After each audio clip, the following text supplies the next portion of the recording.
د لوی او بخونکي څښتن تعالی په سپېڅلي نامه درنو لیدونکو زه نصرت الله میرزا خیل یم او تاسو اقتصادي پرمختګ خپرونه ګورئ. د کابل ولایت صنعتي پارک ته راغلی یم. غواړم د دې اونۍ خپرونه د کمپلو د یو سترې فابریکې چې څو ورځې وړاندې د ریاست الوزرا د اقتصادي مرستیال په ګډون یې پرانیست غونډه ترسره شوه. غواړم د دې اونۍ خپرونه د کمپلو د دغې سترې فابریکې باندې جوړه کړم.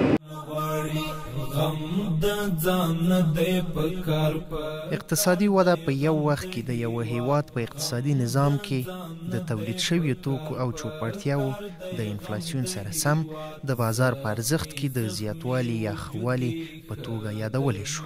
کارپوهان په دودیزه توګه دا ډول وده د واقعي ناخالص کورني تولید په سلنه کې د زیاتوالي په بڼه محاسبه کوي. اقتصاد پوهان د هغه اقتصادي ودې لوړوالي ته چې د عواملو د اغیزمنې کارونې لکه د کار د فزیکي پانګې، د انرژۍ یا د موادو مولدیت د زیاتوالي په پایله کې رامنځته شي پیاوړې وده وایي. نو ویلی شو چې په هر هیواد کې د تولیدي کارخونو شتون له یوې خوا د کاري فرصتونو زمینې برابروي او له بلې خوا د کورنیو تولیداتو له پلوه پر ځان بسیا کیږي. په پلازمینه کابل کې د لومړي ځل لپاره د کمپل جوړونې یو سترې کارخونې په کار پیل وکړ. ویل کیږي چې دغه فابریکه به په ورځني ډول له 1000 نه تر 2000 کمپلو د تولید ظرفیت ولري.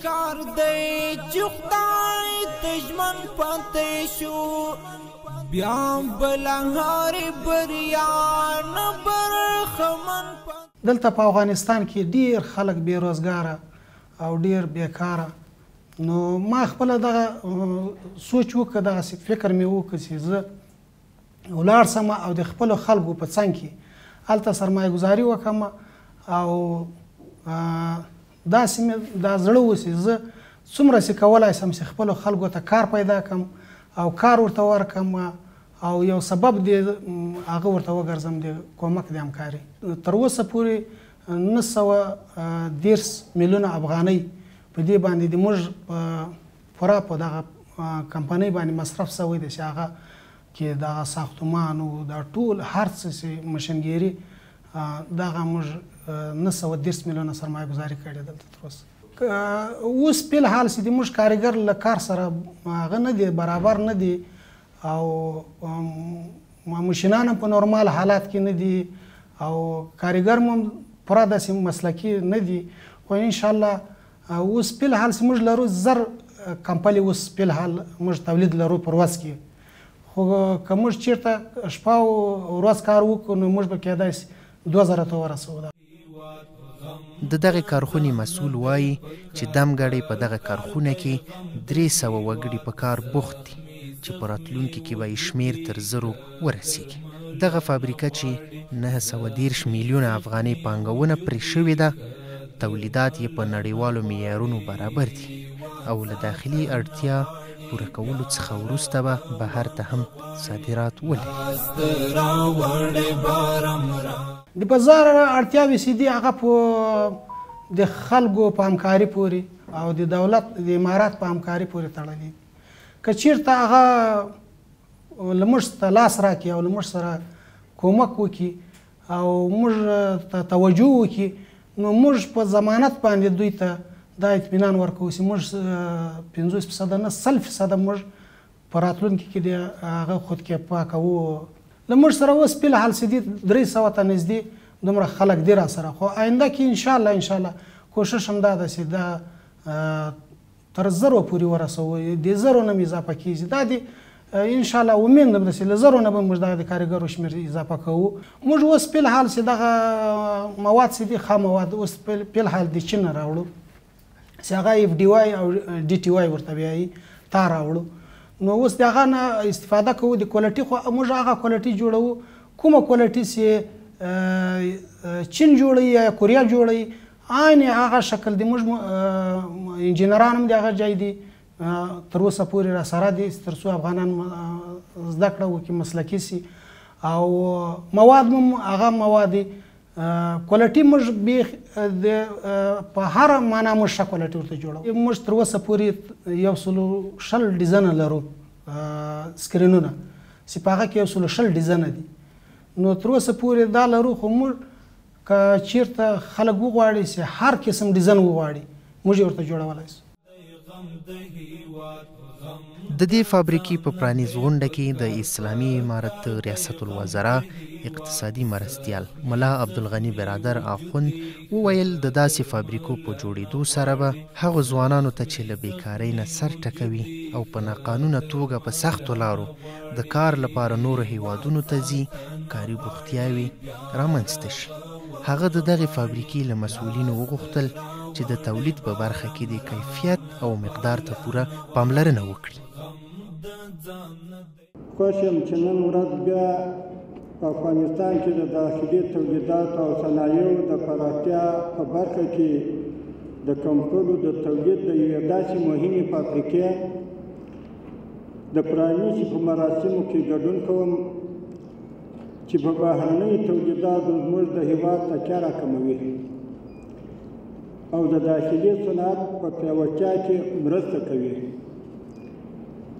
له هر څه وړاندې د فابریکې مسؤلینو او ګرانو هېوادوالو ته د کمبلو د تولید د دغې مهمې فابریکې د فعالیت د پیل ډېره مبارکي وایم او الله پاک چې دوی په دغه خپل کار کې کامیاب او بریالي ولري او موږ به دعا ورته کوو چې نور هم دوی د پرمختګ په لور روان وي. د کمپلو د تولید په یاده فابریکه کې د 910 میلیونه افغانیو په مقدار پانګونه شوې ده چې په لومړي کې به یې په ورځ کې تولید ظرفیت 1000 واحده وي او شاوخوا 900 کسانو ته به پکې مستقیم او غیر مستقیم د کار زمینه برابره شي. ښاغلي ملا عبدالغني برادر اخوند پر ټولو سوداګرو او پانګوالو غږ وکړ چې د خپل هیواد د آبادۍ او اقتصادي ودې د پیاوړتیا په موخه په هیواد کې پانګونه وکړي. د ده په وینا اسلامي امارت ټولې اسانتیاوې ورته برابرې کړي او بشپړ ملاتړ یې کوي. د داخلي صنایعو څخه د ملاتړ په موخه دغې فابریکې ته د افغانستان د کرنې پرمختیا صندوق یا IDF له لوري د مرابحې اسلامي تمویل قرارداد له مخې د 100 میلیونه افغانیو په ارزښت اړوند ماشینونه اخیستل شوي دي تر څو د پانګونې د لګښتونو فشار ورباندې کم شي. تر ټولو مهمه دا چې په یاده فابریکه کې به د هېواد د خامو موادو یعنې له وړیو او پنبې څخه د استفاده کېږي چې دا به د مالدارۍ او کرنې سکتور د پیاوړتیا سبب وګرځي او په غیر مستقیم توګه به د کاري فرصتونو په زیاتولو کې مرسته وکړي. د وارداتو د تعویض د اغېزمنو سیاستونو پلي کول او د داخلي صنایعو ملاتړ او وده د هېواد د ملي اقتصاد د پیاوړتیا او د اقتصادي خپلواکۍ پر لور ډېر مهم ګام دی. کله چې په هېواد کې د پانګونې کچه لوړېږي ورسره په څنګ کې د کار موندنې فرصتونه زیاتېږي د بېوزلۍ او بیکارۍ کچه کمیږي د ټولنیزو ستونزو مخه نیسي پر بهرنیو وارداتو د هېواد تکیه راکمیږي د اسعارو د وتلو مخه نیسي او په ټوله کې د هېواد د اقتصادي ودې او پراختیا سبب ګرځي. په دغې غونډې کې د صنعت او سوداګرۍ وزیر نورالدین عزیزي هم وینا وکړه. ویل یې چې اسلامي امارت سوداګرۍ ته پوره ژمن دی او په دې برخه کې موږ د خپلې وسې هر ډول همکارۍ ته چمتو یو. ښاغلي عزیزي یو ځل بیا له ملي او نړیوالو سوداګرو په افغانستان کې د پانګونې غوښتنه وکړه ځکه په دې برخه کې هیڅ ډول ستونزه شتون نه لري او دوی کولی شي چې په ډاډه زړه په هیواد کې دننه پانګونې ته زړه ښه کړي. وزارت صنعت و تجارت در پشت تجار و با خصوصا کسایی که صنعتکار و سرمایه گذار هستند همیشه استاد هستند تشویق میکنند ترغیب میکنند که یک دروازه از خیر برای مردم باز شد. چند روز قبل در حضور جناب شیخ صاحب امیر المؤمنین ما حضور داشتیم و سرپرستی حاجی ملا صاحب رفتیم. موضوعات بسیار بحث و طولانی بحث و در خصوص صنعت افغانستان به اندازه جناب شیخ صاحب محترم به اندازه تشویق داشتند که باور که فکر میکنید خود از یک صنعتکار است. هر پیشنهادی که جناب حاجی صاحب برادر برشان کرد در بخش صنعت که پارک صنعتی ما در فلانه جا ضرورت داریم از طرفشان منظور شد، در فلانه زون ضرورت داریم منظور شد، در فلانه ولایت داریم منظور شد. همه برنامه صنعتی را الحمدلله حمایت کرد.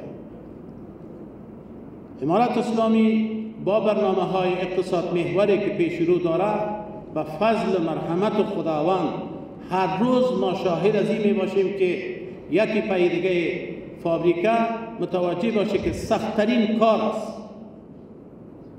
البته جور کردن فابریکه شاید کار سختی نباشد، ولیکن نگهداری فابریکه، چلاندن فابریکه، پیش بردن فابریکه یک کار بسیار دشوار است. و کسایی که امروز الحمدلله در فابریکه ها ما یقین دارم، البته شاید در بخش زمین اکسی مشکلات باشد، ولیکن از نگاه حمایت امارت اسلامی که برنامه های صنعت حمایت میکنه همگی خوش است الحمدلله. ما به می پیمان هستیم که هر کسی که در یک بخش به خودکفایی میرسه یا نیمه خودکفایی میرسه تماما در قوانین امارت از او پشتیبانی میکنه. کمیته تعرفه اولین کارش می باشه که ما چه رقم بتانیم اگرچه به نفع عواید گمرکات ما شما نیست، خودتان میفهمید عواید گمرکات نقدترین عوایدی است که در اختیار حکومت داده میشه و از او حکومت معاش داده میشه و دیگه مصارف مثال برنامه ریزی میشه. ولیکن هر وقتی که در مقابل از این آمده که یک فابریکه ما، یک سکتور ما، یک بخش ما خودکفا شده، دیگه هیچ کسی نبوده در مقابل صحبت کنه که ما تعرفه از این پایین میکنیم یا بالا میکنیم. د دغه کارخونې کارکوونکي خوښ دي چې د کار زمینه ورته برابره شوې ده. دوی له سوداګرو غواړي چې په کور دننه وړې او غټې کارخونې جوړې کړي څو ځوانانو ته کاري فرصتونه برابر او افغانستان پر ځان بسیا شي.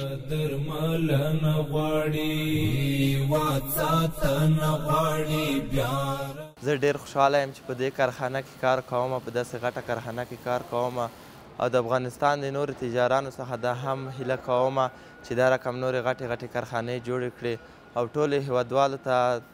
ټولو هیوادوالو نه دا غوښتنه کوم چې نور به په خپل هیواد افغانستان کې دغه رقم ته د خپل هیواد کمبلې د نورو هیوادونو کمبلې به نه د خپل هیوادونو کمبلې به او په دې کارخانه کې ډېر کارګر په کار باندې مشغوله دی او انشاءالله په راتلونکي کې به نور خلکو ته هم د کار زمینه برابره کړي. دلته د فابریکه کې موږ ته د کار زمینه برابره شوې ده. پر ټول افغان تجارتانو باندې غږ کوو چې موږ ته دا رقم فابریکې افغانستان کې فعاله کړي او ډېر اکثره د موږ چې د افغانستان غټ تجاران دي هغه په خارج کې تولیدات لري. موږ په افغان تجارتونو باندې غږ کوو چې دا رقم فابریکې په افغانستان کې فعاله کړي او زه دلته ډېر خوشحاله یم د یو کارمن په توګه باندې دلته ډېر وخت کېږي زه دلته کار کوم. موږ ډېر خوشحاله یو دا رقم فابریکې او دا محل. زه خوشحاله یم چې دلته په کار بوخت یم او په کار مصروفه یم او له ټولو تجارانو څخه هیله کېږي چې په خپل هیواد کې سرمایه گذاري وکړي او له نورو هیوادونو څخه باید کمبلې رای نشي. د دغه کارخونې مسلکي کارکوونکي وایي د کمپل جوړونې دغه پروسه په څو برخو کې بشپړېږي چې د هرې برخې اړوند کارکوونکو له لورې په خورا ځیرکتیا سره عملیه اجرا کیږي. دوی په خپل نوبت سره هره برخه داسې تشریح کوي.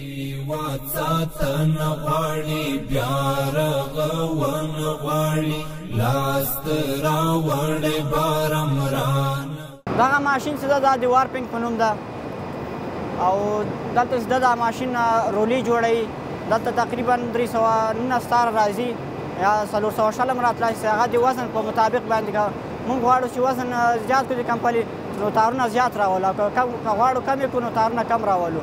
نو دې جنس دلته دا رول شي بیا دا ویوینګ ماشینونو ته ځي بیا هلته هماغه ویوینګ ماشینونو کې هغه پروسه شروع کېږي کمپل یې جوړولی شي. دغسې ده دلته په اول ځل باندې د ویوینګ بخش نه چې کمبله راشي دلته بیا راځي دلته کمبله هواریږي او تکیږي او خپل نرمتیا او کوالټي چې دا ټوله یې دې بخش نه جوړېږي.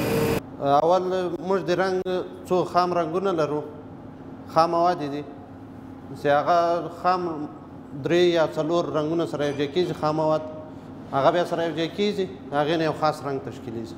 مثال سور رنګ جوړو، سور رنګ لپاره FB2BLN چې دا خپله د رنګونو د خامو موادو نوم ده، دا سره یو ځای کېږي سور رنګ جوړېږي. بعد له هغې نه د وزن په اساس باندې مثال چې موږ څومره رنګ غواړو هغې ته بیا خپل مقدار د اوبو ورلوېږي.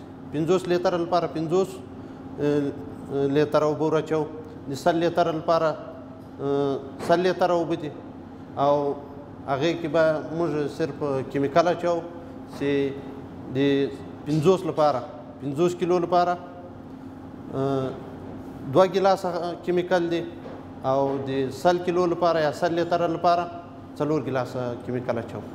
دا چې دا د پرنټینګ بخش ده چې ځان ته په څو ځای باندې هغه سوی ده چې مطلب پرنټینګ سیده له ډیزاینینګ نه شروع کېږي، اول سیده سکرینونه جوړېږي چې هماغه کې بیا ګل چاپ کېږي، بیا همدغه پروسه ده چې دغه میزونه دي په دې باندې دغه سپینه کپړه سیده هواریږي او دا کپړه سیده 50 متره ده، یو ټیبل 50 متره ده، بیا په ټیبل کې سیده د کمبل ځان ته لکه یو نفري سایز ته پکې او 2 نفري او یو برابر سایزونه دي پکې همدغه.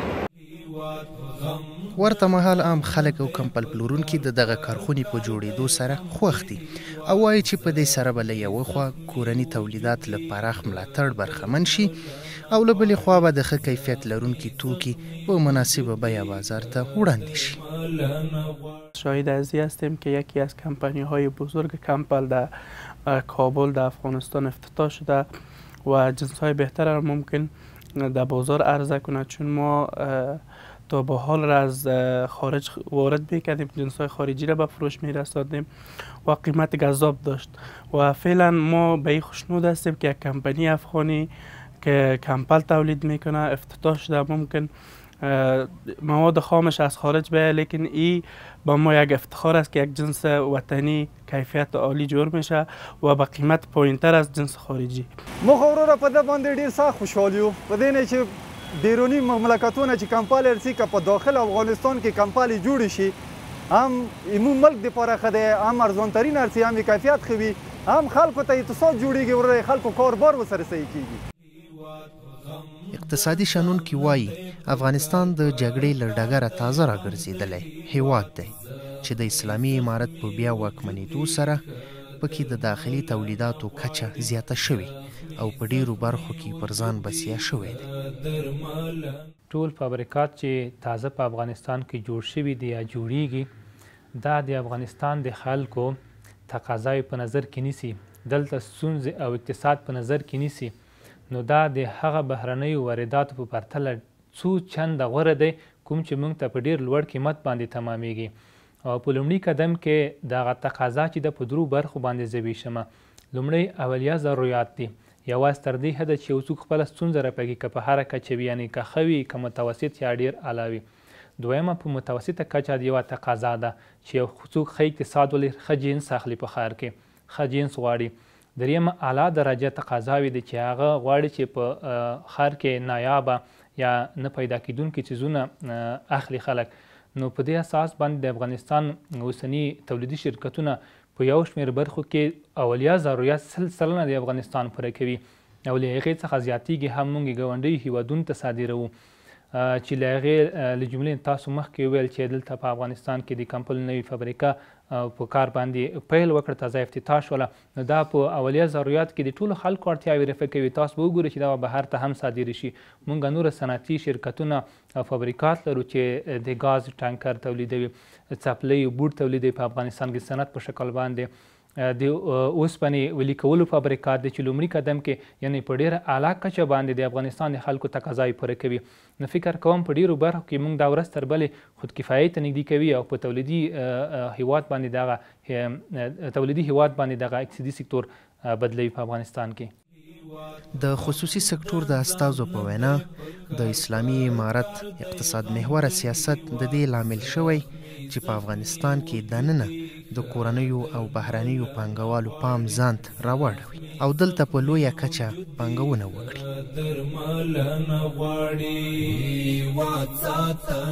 اوس موږ او تاسو باید یو انقلابي عمل وکړو چې خپل اقتصاد په پښو ودرو. موږ او تاسو په دې باندې وګوره پرون موږ یو فابریکه په پارکای صنعتي پلچرخي کې هغلته افتتاح وکړه چې هغه کمپل سازي دی. وګوره موږ او تاسو د وخته دا کمپل د چین نه راوړل، د امسا ملکونو هم راوړل، اوس دلته په افغانستان کې جوړیږي. بنا په دې دلیل باندې چې په هر ورځ باندې 2000 تر 2000 کمپل پورې تولیدات لري. دوی دلته د 1500 خلکانو ته تر 1000 نفر پورې ضمیمه د چی شي مساعده‌ای د کار مساعده‌ای. بنا په دې دلیل باندې چې همدغه فابریکه دا سپورت شي د امارات اسلامي د هغه چارواکونه او د افغانستان د ولس نه چې د خپل تولیدات نه استفاده وکړو او د هغه دولتي ځایو کې هم دغه کمپل نه استفاده وشي. بنا په دې دلیل باندې دا فابریکه که نن 2000 دانې هغه کمپل تولید لري، دا 15000 ته رسیږي. دا که نن 2000 خلکان ته ضمیمه د کار مساعد کړی دي، دا 2000 خلکان ته ضمیمه د کار مساعد کیږي. نو زمونږ ګټه بیرته خپله جوب ته راځي، زمونږ ګټه چینیان ته نه ورځي، نور همسایه ملکو ته نه ورځي. بنا په دې دلیل دا څه شی باید وکړو چې دغسې فابریکې اضافه شي او دا صنعت زمونږ او تاسو سپورت شي او د خپل صنعت نه استفاده وکړو. دا زمونږ او تاسو یوازې د یو صنعتکار یا د فابریکهدار وظیفه نه دی، دا زمونږ او تاسو د افغانستان ولس وظیفه دی، موږ او تاسو د دولت وظیفه دی چې خپل صنعت خپل فابریکه سپورت کی او ملاتړ کی او د خپل د ننه توکو نه استفاده وکړي، تولیدات داخلي نه استفاده وکړي. تر هغه وخت پورې چې موږ او تاسو وشو کولی د فقر د بیچارګي نه ووځو او یو خودکفا او اقتصادي ملک جوړ شو.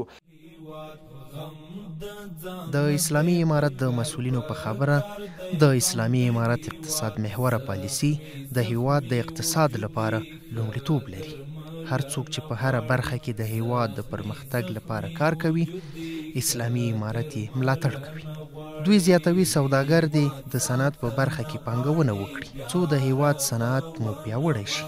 نو ویلی شو چې د دې کارخونې په جوړېدو سره به له بهر څخه هیواد ته د کمپلو واردات کم او په دغه برخه کې به پر ځان بسیاینې ته نږدې شي.